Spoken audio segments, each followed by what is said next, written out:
but now we are going today to talk about collective trauma. What happens when the whole community goes through trauma? It's also different than individual trauma, collective trauma. How is it different than personal trauma? So imagine all those people had a huge event in their church and they experienced trauma. For example, let's use the example, they had a very good life in church and suddenly the most important person killed himself. The person that everybody was looking at. They can't process that trauma. It stuck with them and they feel all connected through that trauma. So it's their trauma. You, the rest, become them and they are us. They share something that you don't have. They share trauma. They share feeling of being victim, feeling of being disappointed, feeling of being violent through the act. They have symptoms as anger, all kinds of, I will show you the symptoms. So they're traumatized. And they go in the circle, since now they are different than you, they close their circle and you are outsider. We don't like you anymore. You don't know how bad is it to me. So this group has their own process. It develops symptoms, shares the symptoms, cherish the symptoms, choose the symptoms. If she wants to go away, she's outsider. She can't exist on her own. She would die. She doesn't belong here. She can't identify with you. She can't stay on her own because she loses community, so she has to stay here forever and ever and ever. I mean, I don't know how differently to show you, so I do it through role play. I think it's easier in short time to understand. But this is the community itself. And they may give to their children, to their grandchildren, and they stay closed in community because they have something that nobody else has. And that's their collective trauma. It's separated. And I will show you now how the trauma leads you through victim and aggressor role. Thank you, people. Do you understand what happens? What is the difference? So we call it collective trauma, shared trauma, also shared victimization and shared glory. To stay, they have to create an identity in this community. So that would be us who experience this and that, us as the victims, but us also as a community. We have something special. So we create our identity around that victimization. So we'll put maybe memorial. So we'll go every day and say, look, this is what happened to us. That's us, that's our identity. And suddenly they will not have identity before the trauma, and they will not build identity after the trauma. So this community stays in this traumatic world and their own identity that they build. They will build their glory, like it will be, this poor me, look what happened to me, It's a kind of whole identity is created around that trauma. So suddenly in 20 years, you will see very sick group of people, but very strong group of people, because they will create the world around that topic, around their traumatic event. So whole their life will turn around that. Maybe they will build a statue of the person, remembrance. They will talk again and again how that impacted them. They will talk how terrible that was. And this narrative will just go and be present in the community. The narrative will not be transformed. Because what we do, as I told you before, the problem is not trauma itself. Things happened in life. accept that. Nobody promised us, like, heaven on earth. But the problem is that we don't transform that to something new, that they stay in their community stuck with their symptoms. What happens later on with that group? And this becomes a very powerful community, like, it has their own identity, it has all their own working, living structure, they develop their Wert system, shared stories, they develop their glorifying acts, they choose their leaders. So kind of, this becomes even separate group in the community that has their own life. Symptoms are more or less as symptoms of PTSD. This is the same for all the traumas, that you have those symptoms and they are on collective, on collective level. They all have flashbacks, intrusive thoughts, emotional numbness, avoidance system, social withdrawal, all kinds of symptoms. But what they do with the symptoms, they keep it in the group and they even glorify the symptoms. This is very interesting for collective trauma. Can you say a bit more about glorifying the symptoms? If I belong to this group and I don't have those symptoms, I cannot belong. So suddenly, I can't sleep. Nobody can sleep. So I research the groups. If I say, actually, people, it's not a big deal. It's over, you're kind of unrespectful to the event. So you have that from the war. We have to all play this victim role. If you're, as I showed you, if one goes out, it can't exist. Sometimes it can't find a new community. Sometimes people do, but sometimes they accept the symptoms as part of the group.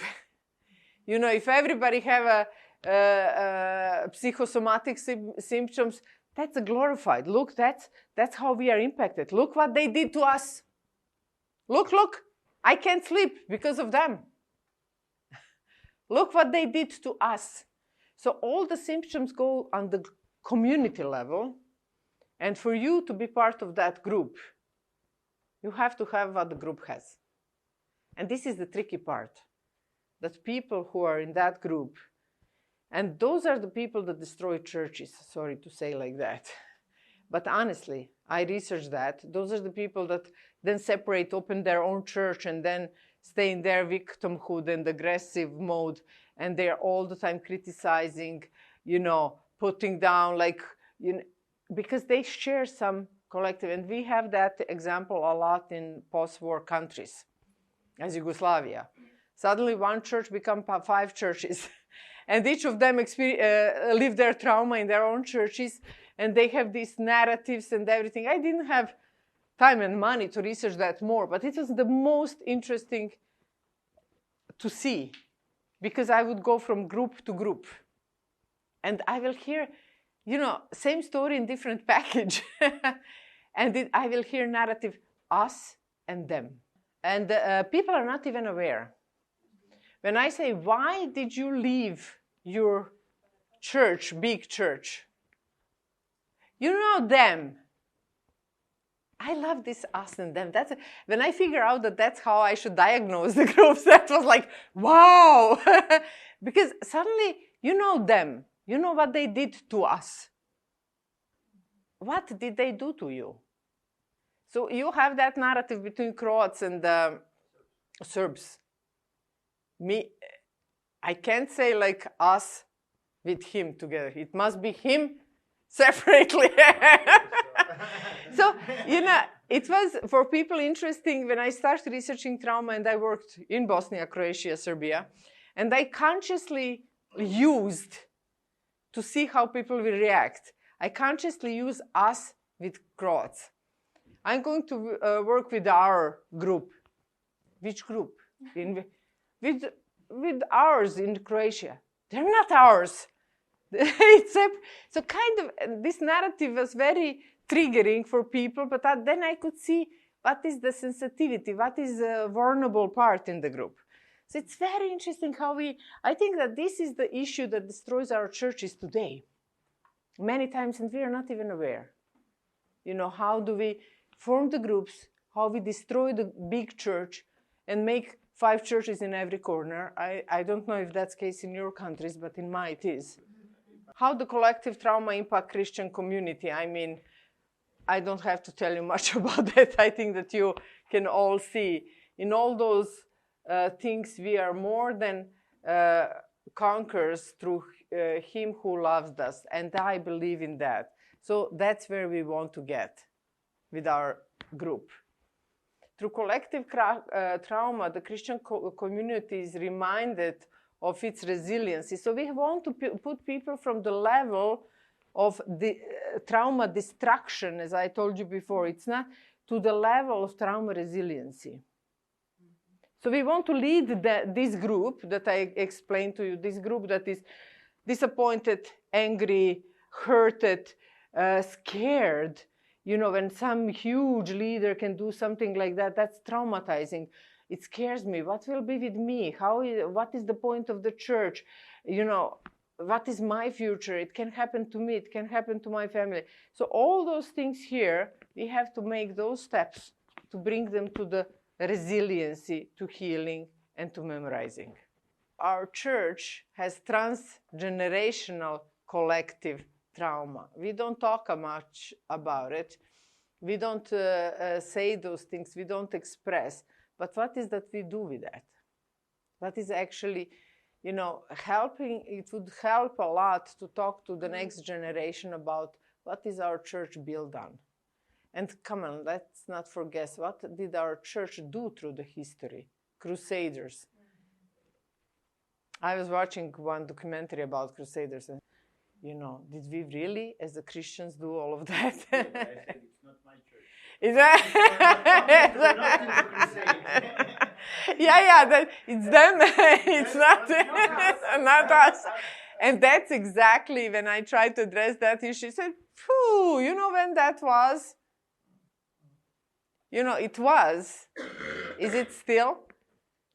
I asked myself." Several weeks ago, I was thinking, what would happen if all the Christians keep only one command very seriously: don't kill. Imagine the world if all the Christians, we're not talking the rest of the world, keep only one command: do not kill. How would the world look like? So it means that we did make our hands dirty with blood of others. This doesn't disappear in air. This is transferred to the next generation. That's why, especially for us as experts, it's important to talk about it. We will focus here on the church, on the group of church. First, collective trauma, whether caused by war or by any other event,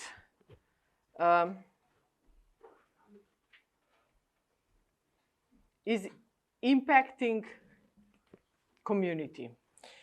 First, loss and suffering. So the community together will experience loss and suffering. So they will have to really they will have to go through the mourning process. So refuge and strength. When you go through loss and suffering, you sometimes feel like you lost floor under your knee. So whole your community, Christian community, will be shaken. So suddenly you will see people fighting with each other, people being very sensitive, vulnerable. You say to somebody in the church, "Oh, good morning." They would say, "Why did you tell me good morning with that sound, with that?" Suddenly they would just turn back, they would be offended, and then you ask yourself, what's wrong?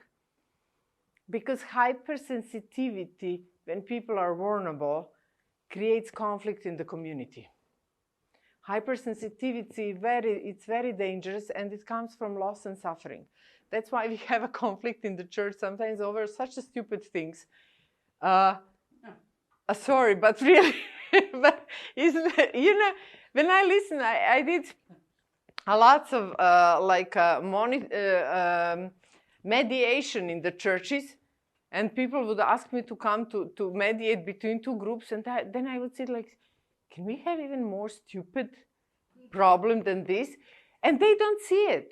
It's very serious problem for them. But it's really like on the level of my, in the kindergarten. You didn't look at me when I told you this. Or you didn't respond to my phone, you responded a day later. You didn't tell me good morning when I passed. And then when I speak, what's wrong with you people? Where is this coming from? They would look at me. How old are you? Can we talk about it? But you know what they did to us, two groups. And then I love working on those mediations because I learn always a lot.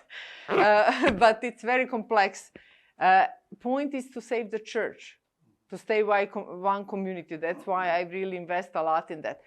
But sometimes when you make them aware, it's not about what they did to you. It's about how hurtful and vulnerable you are. When like this example, when you are fully burned, even the smile hurts. And somebody says, hi, and knock you on the shoulder and you scream. And that's how traumatized church behave. They lose refuge and strength. God is our refuge and strength, and ever-present help in trouble. That's where we want to bring them back. That they understand, that they can rebuild their stability, compassion and solidarity. Trauma attacks that too. So suddenly you're compassionate only with your group. So those people will love each other, will cherish each other, will support each other even in very bad things, because we belong together. You killed somebody from the other side, we forgive you, you know, we belong together. You destroyed so many things, but you belong to us. As long as you do to other group, it's fine. And I think we experienced that a lot in war. Would you agree with me? You know, as long as you do to the others, God will forgive you. But don't do it to us. You will be terribly punished because you have to be loyal to us. You have to give everything for us to be able to belong. We are the traumatized one. So glory starts. So our church would be really using compassion, solidarity, renewing faith and purpose. Suddenly their purpose will be their trauma. So we have to renew it. We have to really work on that to renew it. Because purpose of my life is to show them how bad they are. And we had that was really interesting to observe in our war. You know, whole purpose of Serbs was to show how bad the Croats are. And whole purpose of church is to show how holy we are and how bad others are. When the church starts holy, ask yourself, diagnose. And when the church starts with, we pray at 6 o'clock in the morning. Did you see those others don't do that? Like, you know, I mean, I'm terrible joking about it, but when you work for such a long time in it, it is happening. It is true. And they don't even recognize it. That they have to be better than others, because suddenly they are others. Us and others. So they really have to renew faith and purpose. Why are we here on earth? Who are we? Do we as church exist only to show how holy we are and how bad the others are? Is this our only purpose? You know, so you have to confront groups with those topics. Of course, then we have hope and restoration. The biblical narrative is one of redemption and restoration, offering hope that can bring beauty from ashes. And as Isaiah says, a garment of praise instead of spirit of despair, a reminder that God can bring healing and renewal to community impacted by collective trauma. We have to do consciously. We have to really understand what that means and how to bring the church to that level. This is where we want church to bring. How is the narrative of trauma event shaping the Christian community? This group will build their story.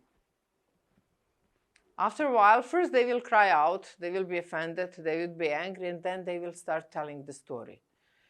You know what is interesting when I research the stories? That stories with the time go so far away from the real event. I don't know if that's your experience, but when I research what I heard, 15 years later, and then I said, okay, let me really try to find out, and then go through papers to the first meeting about event, what was said there. I look at the first story and said, what are people talking about?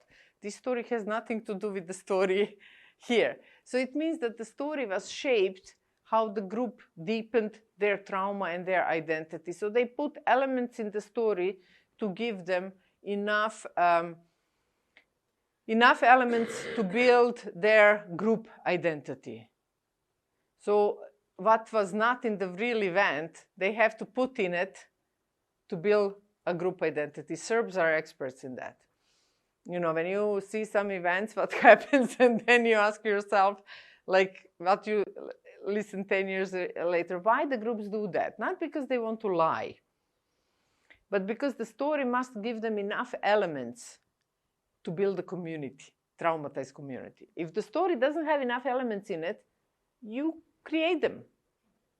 You have to tell narratives and narrative trauma. We don't have time. This time I didn't even touch on narrative trauma.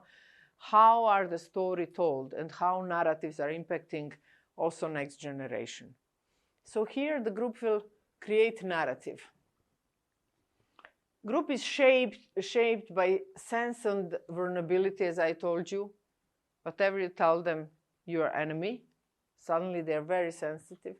Crisis in faith, call to compassion. They call for compassion, but they will not accept the support from other group. It goes only, and even when I try to help groups, you know what is the first thing that they tell me? You don't know how it is with us. You're outsider. You don't know how we suffered. You don't know, you can't understand that. You were not there. Then I confront them with that. Okay, tell me. I'm willing to listen. No, we are not going to tell you can't understand. And then I confront them. Do you believe I can't understand, or you don't want me to join your group and talk about the story? So you have to be confrontive. Unhealed trauma creates circle of victimhood and violence. This is for me to, this is what what we want to do. But let us understand what is actually happens if we don't heal. What are we creating? What happens after that? But it's important, if we don't lead our church, we create victim mentality. And victim mentality prevents people grow. We will have unmature, unhealthy, screaming and whining church with chronic unsatisfaction, with chronic criticism. If you preach this, why did you preach this? I wanted to listen to that. If you did this, why this youth group? Why not that? And then you poor us, look what happens to us. This is so terrible. And it happens. And I was part of the church that was crying and whining and poor us, poor us, poor us. So reacting of trauma. So they will repeat traumas. They will react their own traumas.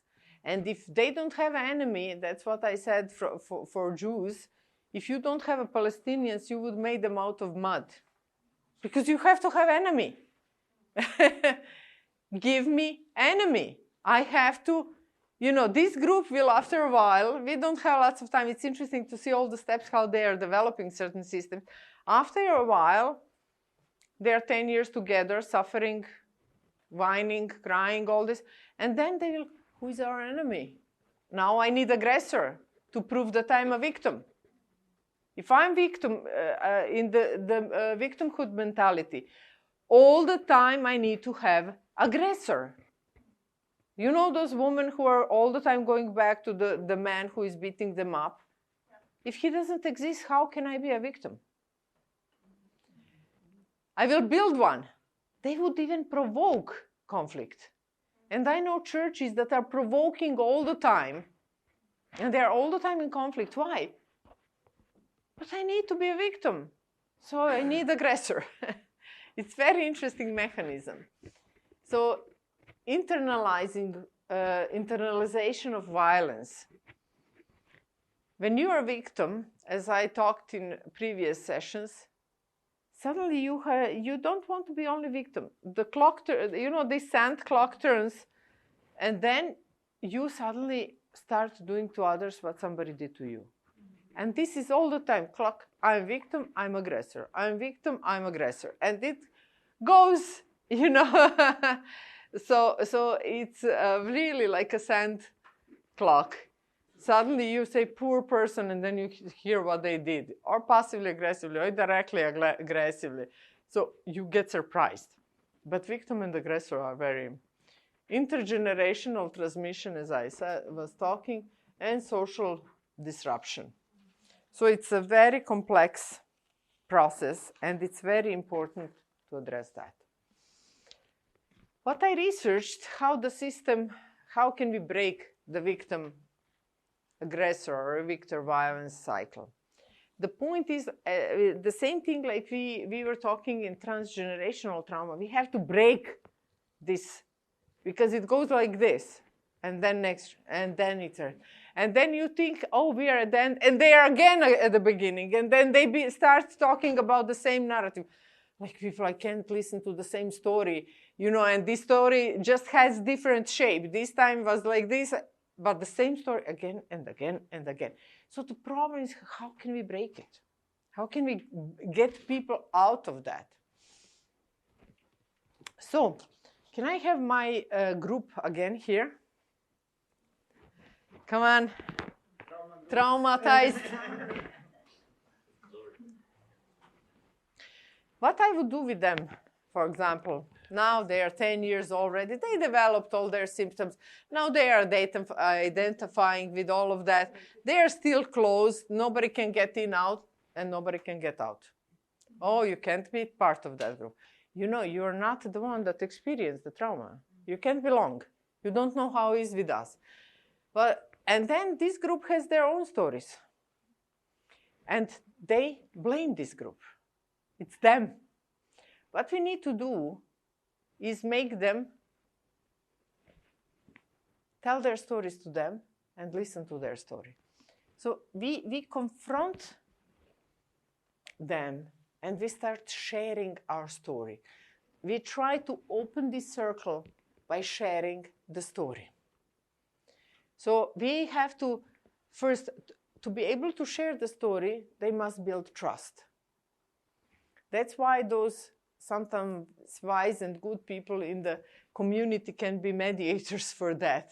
If you have in Christian community some old nice lady who is there forever, who everybody trusts, who can be the bridge? What needs to happen? For example, if I'm that old lady in the church that everybody trusts, I must become bridge between them.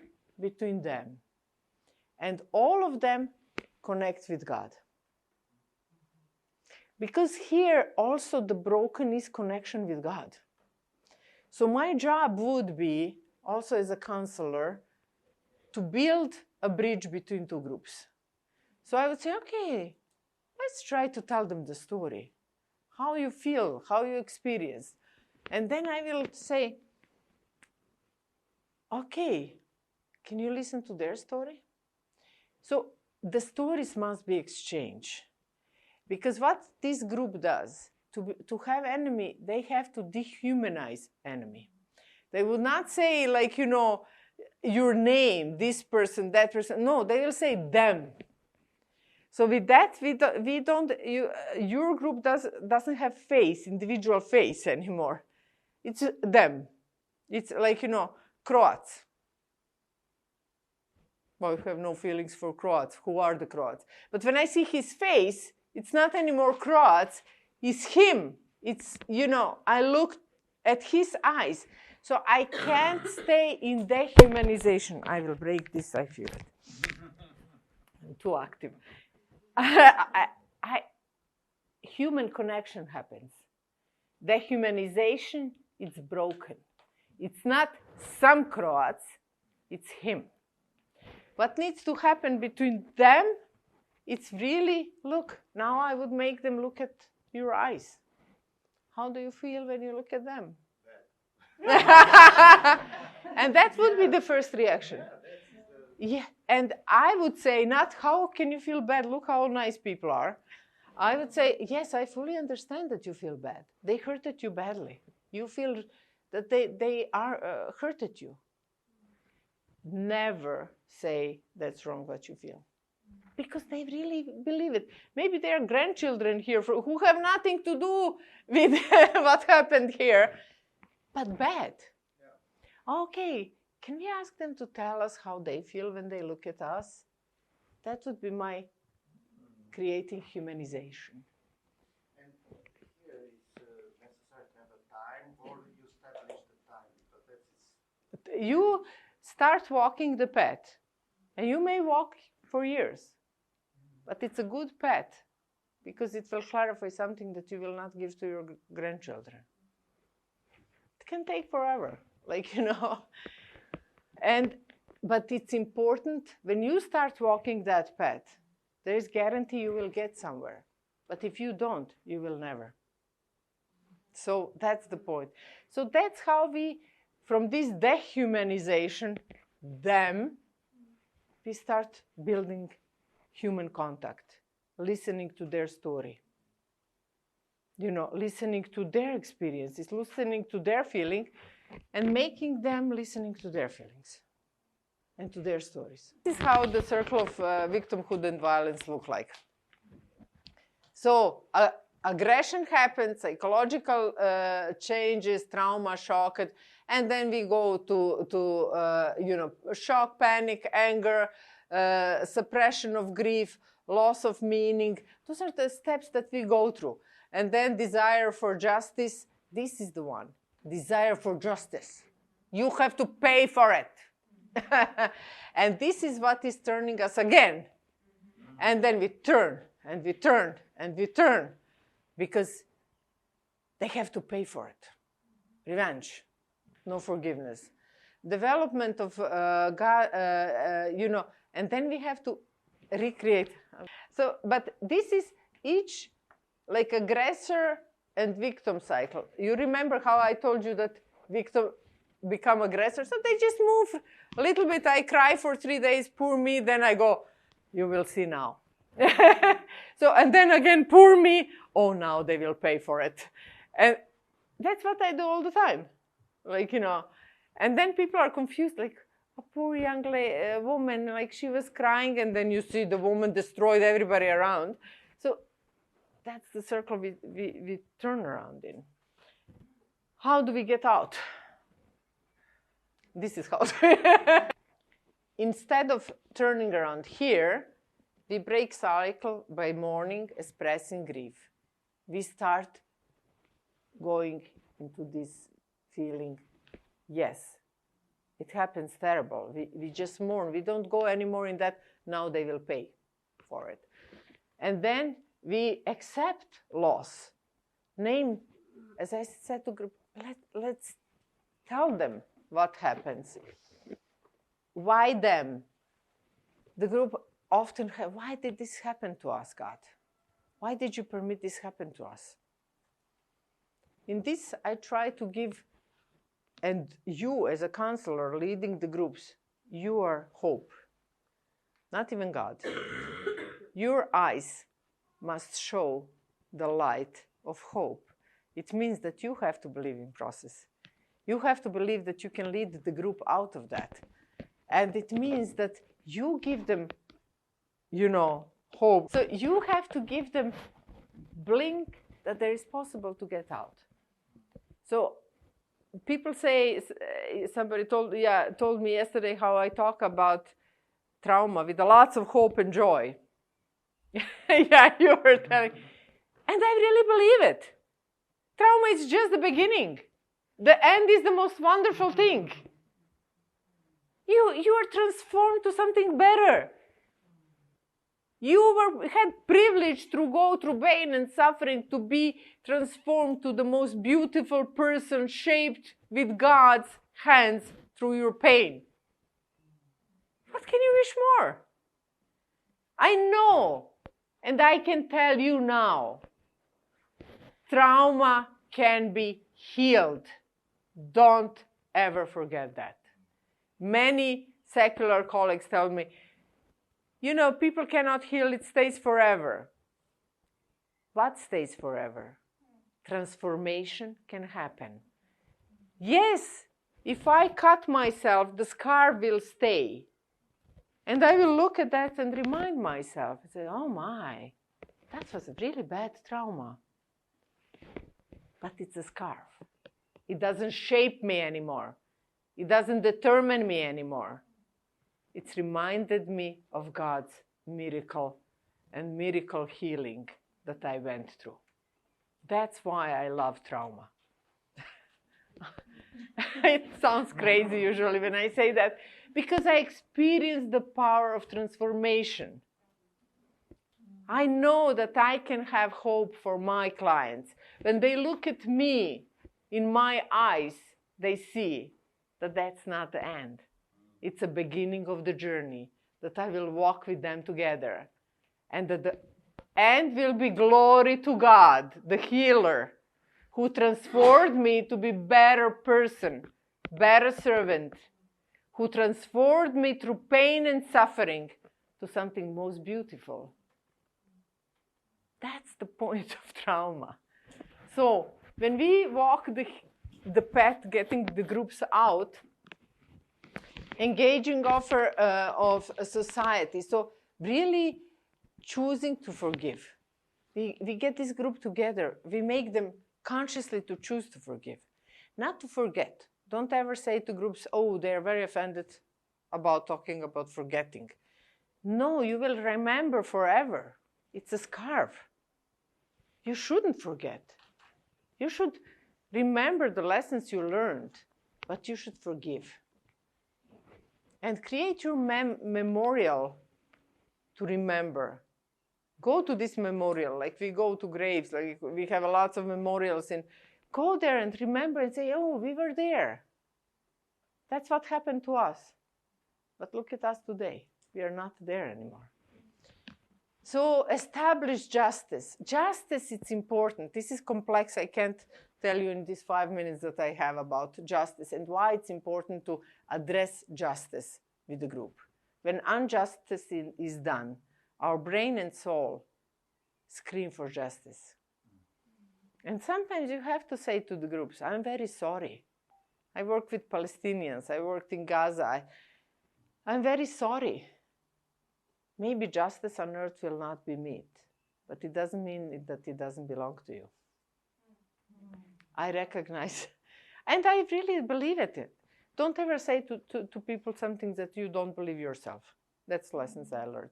Things I don't believe, I don't say it. But I really believe it. We will not see always justice on earth, but I do believe that God brings justice. And that's sometimes enough for people to come in peace. And then if we can reconcile two groups. We don't have time to go through all steps, but I would bring them to reconcile. Listen to them, listen to them. Now, look their pain. They suffered also, and you suffered. Can we now respect each other's pain? Always have respect for suffering. Have respect for trauma also. Trauma wants to be respected. Sounds crazy, but it's true. Really. Because of transformation, she needs to be respected. What do we want to reach? Peace with God. Peace with yourself. Peace with the world around you. to bring both groups to that level. And it's not easy to bring people to that. But peace I leave with you. My peace I give you. I do not give to you as a world.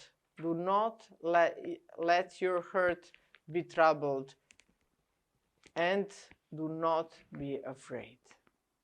We want to bring people in peace. You know what is the most wonderful thing on earth? That you die in peace. That you die in peace on earth.